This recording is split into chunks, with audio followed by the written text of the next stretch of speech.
Boom, team JQ. Question I've been asked a couple times is, what is PITI? Let's go over this.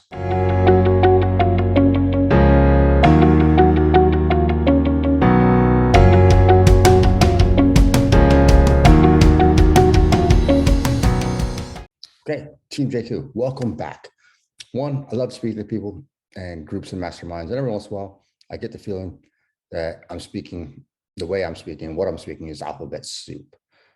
One of the key terms that is an everyday term in investing is principal, interest, taxes, insurance, i.e. PITI. Principal is the remaining balance in your loan. Interest is the rate you got when you signed your loan documents.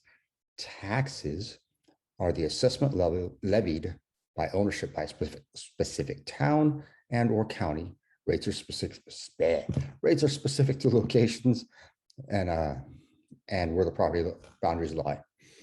Insurance, that is something you get from your insurance broker or local rep that provides you coverage that satisfies the lender. Team, for investment properties, if you're making $200 to $400 or $100 to $200 a month over PITI in a major metro area, i.e. San Diego, Hampton Roads, DC, then you're doing fine with PITI versus rental income. Well, that is PITI and rent, a little bit of rent coverage. JQ out.